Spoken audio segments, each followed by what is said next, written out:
Well, thank you for joining me for our fourth in our series of Chizuk during these difficult times. Ramat Solomon as our little shear. It's such a little shear, which becomes a shearette, I suppose. As our shearette is based on Shaare HaBetochon and Chosel Bobas, he once made a comment, which was a very intriguing comment. He said, if the Rebbeinu Bachya had not written Shaare HaBetochon, it would have to have been developed as a therapy. Have to be developed as a therapy. And obviously, I think we know when we started, if you recall right at the beginning, if I quickly flip to the beginning of the Psikha, I didn't think I was going to quote this, but he said, turn the page, yes, he said, with regard to feeling good about yourself, he says, it's impossible for any human being to be free of worry, concern, unless you master this discipline of moving from, again to quote Ramat, from not trust in Hashem, but certainty in Hashem. So literally, an incredibly interesting thought, that it would be offered as a therapy. I suppose we can therefore have a degree of concern and even pity for people who are not Bali Betochen. Commentators on the historians who comment on the Holocaust, or scholars of the Holocaust, say that the people who suffered most in the camps were people who were atheists, that they didn't have any compass to lead them. But the people who did, including Ramat Asiya's father-in-law, incidentally, whom I had discussed of knowing quite well, when he was in the concentration camp, his shita, his hashkafa was, I don't know why Hashem has put me here, but it's my job to go on with being a Jew here, the same as it would be anywhere else. And then he added, and wait for this when you'll find that language is not sufficient to convey truth. And with that attitude, he said, I was able to help very many people. Gosh, imagine being able to help very many people in the concentration camps. But anyway, stress, we already know. He says the only way you're going to free yourself from stress is if a person is able to develop Betochen. And stress, I mean, let's keep away for a second, if you forgive me, from religion and Yiddishkeit. Stress is an enormous factor in serious illness. It can be a trigger for serious illness, and it certainly can be a contributor to illness. I mean, I know this through my research for my little book on Big Worries, dealing with serious illness. In 5 years of my late wife through cancer, everybody knows, if you've been in that, God forbid, or been associated with anybody who's been through that journey, you will know that stress is a big, big trigger. So imagine you've got a therapy that's going to take away stress. And that's only really available, which is what the Psikha at the beginning of the book says, if the person is able to develop a confidence in Hashem. So I heard, now here's an interest, so let's take away from some stress from ourselves. My chavrissa this morning, Rabbi Young Shlita, he told me that his son had heard an incredibly interesting insight from Rabbi Shlomo Avigdor Altuski, who's one of the Rosh Yeshiva of Darchi Torah in our neighborhood. And he said an interesting thing. Klaus Schroll said Nasa V'Nishma. It's a medrash. Klaus Schroll said Nasa V'Nishma, and we accepted the Torah. And Hashem said to the Malachim, you see, my people, Bnei Israel. To which the Sultan said, yeah, come on. That was easy for them to do. Let me show them. Let's see if they can do this. Let me give them a challenge. Says Hashem, okay, fine. He gives them a challenge. And what happens is that, of course, sadly in that case, the eagle is off and they fail the challenge. Yitzchak, same idea, this is me and it's not about Tisky, because that's a rather negative one in as much as they failed the challenge. But when Yitzchak is intimidated or faces attempted intimidation by Ishmael, he says to him, I was 13 years of age when I was circumcised and I didn't refuse. Yitzchak says, with one tiny part of your body, you're trying to intimidate me? If Hashem asked me to give my entire life, my entire body to him, I wouldn't refuse. And of course, at Kedah Yitzchak, we saw he did exactly that. Same idea is mentioned in one of our previous shiurim, that sometimes a person has to face challenging times in order to pass the test. So back to Rabbi Tuski, he said something very interesting. Just a few weeks ago, and it was just a few weeks ago, but it's so amazing. Rabbi Desta talks about this in great length in Kedah Kalef, how very quickly we forget just a few weeks ago. So focused in the present, forget history and even recent history. But if you remember, there was the Siyam Hashas, and then there was the Dirshu Siyam, and then there was the king in Masechta Siyam. Our rabbi was, of course, making almost a joke about it in these drushes. He'd been to all three. It was like the Siyam season. And people were celebrating. We were feeling really good about himself. And he said, maybe this is a bit like the challenge of the Sultan to Hashem Yisborach. Maybe it's a bit like the conversation between Ishmael and Yitzchak. Yeah, you're all feeling good about Yiddishkeit and all that sort of stuff when you see the stadiums full of Jews that you want to be on board. It's the thing to do. But can you really do it in really tough times like now? And gosh, look at us. We're really doing it. In really tough times, here we are, gathering together to learn that which gives us Amunah and Betochon and Hashem Yisborach, to show that we're serious about this, even in the tough times. That's us passing the test. This is not an Egel Azov. This is as a Yitzchak and Yishmael. We're passing the test. I thought it was a great idea. But maybe Hashem it was only to see whether we would hang in there, even when the going got tough. What's the phrase when the going gets tough, the tough get going? That sort of idea. Maybe we're passing the test. And if that's the reason, nobody can tell us exactly why we're going through these difficult times, but nope. So we've got a huge opportunity to do this stuff. So we've got learning online, and we've got Zooms, and I'm starting tomorrow. I decided I want to be a Rosh Hashiva. Why can't I be a Rosh Hashiva as well? And I teach in a seminary, but I've always thought I should be the head of a seminary as well. So I've started, it's called Yeshivas Zaidi. So for my grandchildren and my boys, all be certain age, same age, and for my granddaughters, there are 2 shiurim a day. They're all signing up to Yeshiva Zaidi. They're at home, stuck, home as all our children are at the moment, driving their parents, giving their parents delightful moments of insight and companionship, I should say, and not fighting with each other in the slightest or complaining at all. But I thought, just in case there was any disquiet, wouldn't it be nice if I gave some relief to these grandchildren of mine, or rather my children, by joining up some of my grandchildren to Yeshiva Zaidi, or Beis Yehuda Yona, as it's known officially. Anyway, so basically that's what we're doing. So we start tomorrow. We started one today, so it's actually kicked off. So I'm learning the Haggadah, getting ready for Pesach. So for half an hour for the young ones, the boys, who are around about the 9 mark, and for 3 of my granddaughters, who are around about the Bas Mitzvah and 13 mark, I've got a yeshiva and a seminary. There's a chance here to develop and to face a challenge. In actual fact, last week, when I've never been busier with all my webinars, I'm teaching in seminary, which I can still do here and this and my other shiurim, etc. It's a chance to show Hashem that, we're stepping up to the plate, even in tough times. It wasn't just we were carried away with, we want to be Defa Yomi next, so can we at MetLife Stadium next in 6 years' time or 7 years' time. Good. And certainly what we're trying to do is to strengthen our Betochon. So you remember in our first 3 shiurim, I offered 2 assignments.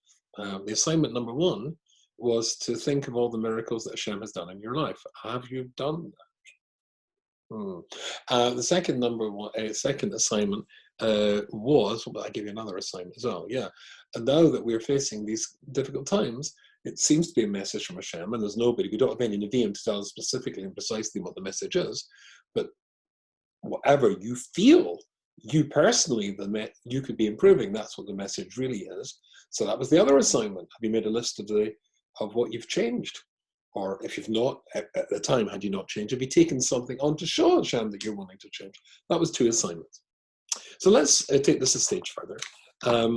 And so I want to, as I said, already repeated to you where it says that you're never going to find true menuchas hanefesh unless it's that you're going to have betochon on Hashem Yisborach. So let's go back to what we were striving for at the beginning, which was to do exactly that. I'm still sticking with Psika. I'm not sure how long this situation is going to go on for.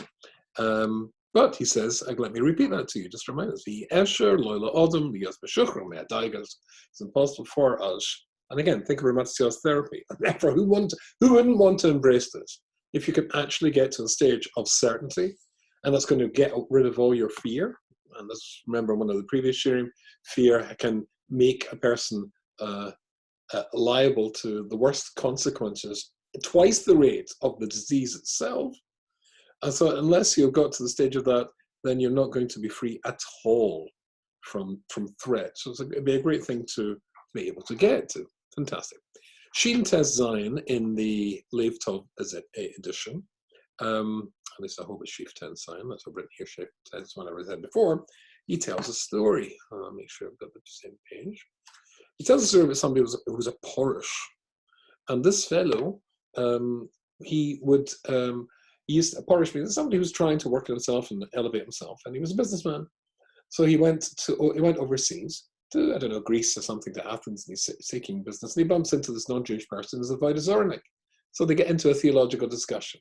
What do you believe in? So he believes in Zeus and all the gods, Thor, and all the Marvel comics. And they said, what do you believe in? I said, I believe in Hashem, who controls the entire world. To which the fellow says to him, oh, really? Do you? He says, absolutely. He says, what are you doing here? So what are you doing here? What do you mean? Well, if you really believe in God, and God does everything for you and can do everything for you anywhere you are, why did you have to travel for Panosa? Why didn't you stay in your own city and just he can provide money for you wherever you want. That's the story of the Mon. So what are you doing here? Your actions belie your ambitions or your certainty about yourself. If you really believed in God, you'd be back in New York. You wouldn't be schlepping over here to Greece. He said, and never left his place again, which is a very, very interesting idea. Money. So that's this is money. As I said before, it's a big challenge. We're all in very challenging times. But can we step up to the plate when we're worried, sick, I'm guessing, or certainly worrying a lot about our money situation, our financial situation? Certainly most of my income has evaporated, probably like most people out there watching this share. You know what, how are we going to pay our mortgage? What are we going to do at the moment? That's interesting. Because we can join an enjoyable share and we say, oh, that was hopefully good. And I like that idea. Don't like the idea. The idea's got to be real. What Simcha Zissel said, you've got to say to yourself like this, or my best of course this. What Simcha Zissel said, his grandfather, you got to say to yourself, before I start learning something, how did I see the world before I started learning this, and how do I see it now? If it's not just learning as an academic subject, or as we sometimes do as Jews, enjoy a wonderful Torah because it's clever, but if it's real, how have I changed? How did I see it now, and how do I see it now? So money is a test indeed. So in Shin Tes Zion, he says the following thing. Let me find a place. Good. And one of the things that this book was going to give you, conquering this book, internalizing, is going to give you to give you a freedom from all the worries of this world. Because normally, if you're not able to get all the things you want, you feel very bad about that. Not so. So, jumping over the page, Shin Yud Zayin, I said to put Shin Tes Zayin here, I could do this wrong. So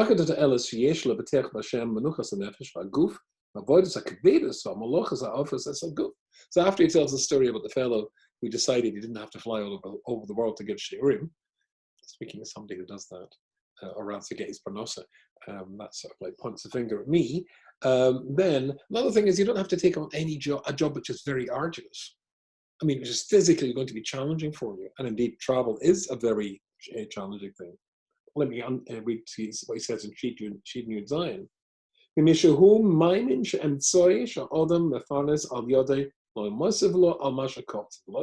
Because if you really believe that Hashem has decided how much money you are going to get, then wherever you're going to be, then you're going to get that amount of money. You've got to do your ishtadlus, but you don't have to do more than is reasonable. You don't have to travel to Australia necessarily to get it. Why can't they give it to you here? That would be going beyond the letter of the contract. You won't lose anything by not having, bursting a gut, I think the American phrase is. Ela Elokim is Baruch Hu HaGozer HaKach. The Baruch can give you your pronouncement wherever you go. And listen to this bit. He says, why do you do such a thing? Because you've got yourself to this, by reading the book properly, you've got yourself to a situation when you know Shabarik is Barak Doeg L'Sarchov, that you know that the Rebbeinu Shalom worries about your income. Listen to this, incredible. Shehu, I'll read it again, maybe Shehu Yodei Shabarik is Barak Doeg L'Sarchov Yoiser Mashehu Atzma Eses. Because your certainty in Hashem is that He's the Father, He loves you more, as He said before, than your parents did, your mother or your father, your wife, your husband, and He worries about your income more than you do. That means to say, you're worried. What are you talking about worrying? He's worrying about it. He's the Father, He's going to look after you. He's going to make sure it's okay. And you don't have to run and go make yourself crazy on this. That would show us whether it's a real test or a test of not which we've passed. Are we biting our fingernails to the elbow? Or are we just really a Betochon Hashem? He's going to deal with us as well. Let me tell you a quick story. Maybe those of you who know me have told the story before, I can't remember. When we moved to the United States of America, I came for a position with an organization working for a rabbi who turned out not to be a rabbi, for an organization turned out not to be an organization. A bit disappointing, though. The job was meant to last 3 years and it evaporated after 10 months. That was very disappointing. And I think I had left 2 months' money. I was paying a mortgage in my house in England, where my daughter was staying with some girlfriends, and I had to pay an appalling rent in one of these horrible apartments in Flatbush, which was worth about, an eighth of what we were being charged. And suddenly all the money had gone. I have to admit, not being much of a Baal B'tochen, I just write about this and talk about it, but certainly at the time I was really, really struggling. And I think I bit my fingernails not to the elbow, but right to the shoulder. And I was doing one of my Shabbat, it was a PESA program, which I'm not doing this year, for one of the organizations I speak for. And literally a fellow came up to me and he said to me, I knew this guy, and he said, what are you doing at the moment? No, I didn't know, because we're men.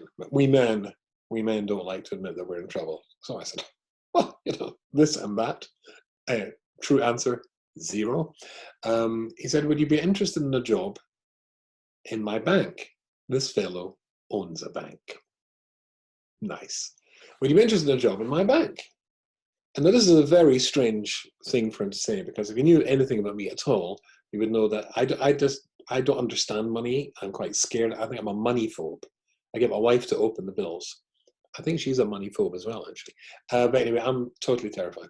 And I don't know anything about how money works, etc. And he's a banker asking would I want a job in his bank? Does he mean I should, mop the floors, be the greeter at the door? Hi.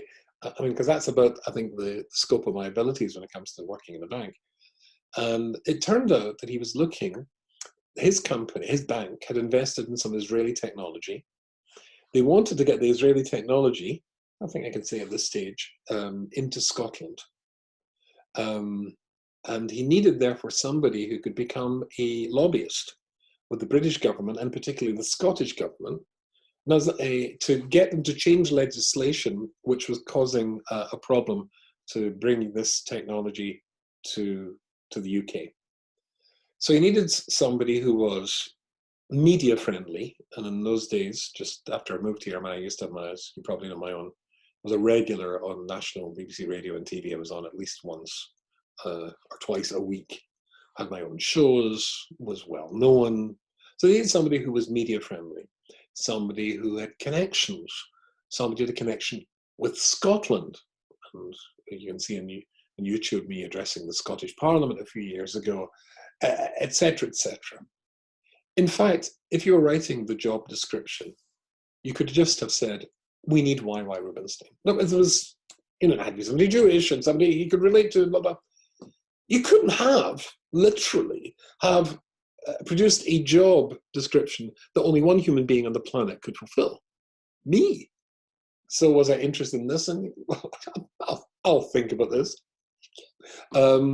Truth of the matter, I took the job. It sustained us it wasn't a full-time job, it was a part-time job. I traveled a lot to the UK in those days. I did whatever I had to do. And after a year at the position, I was happy to leave the position and move back being a rabbi because that had sustained us for the year. But think about that. I can, in the same way as I said to you, think of all the miracles that happened to you in your life, and then what have you decided? Here's another um, assignment. Think of all the times that financially you've been in trouble, and it all worked out. But as he says, Hashem, who looks after and is concerned for your income more than you, suddenly put financial packages in place or opportunities in place like this one, which are, wow, where did that come from? Well, it came from there. It's a big challenge at this time of the year, but it really shows you whether or not you're serious about this Betochen thing. Now, I said before, it's a lifetime's work getting to be mamish about Betochen, to have certainty in Hashem. But and in our first year, we don't. It's not blind faith. We need evidence to start building. We're not into blind faith. But these three assignments, or rather two of the assignments, are inviting you to look at the evidence in your own life. Because when you see that evidence there, it gives you the confidence that maybe you can have trust in Hashem. And that takes away your worries. And as he says at the beginning, only a person who has Betochen in Hashem, who's got the largest bank account in the world, then can really feel that Hashem can get you out of this mess. So that's the third assignment. Our third assignment on our fourth little 15-minute share, my son tried to go in the morning 15 minutes, is sit down with your spouse tonight. Or if anybody's watching this online, just sit down yourself if you don't have a spouse and say to yourself, when did I think I was financially, up the creek without a paddle, and Hashem gave me an outboard motor? I shall see you tomorrow night. Keep well, keep safe. Bye-bye. It's all.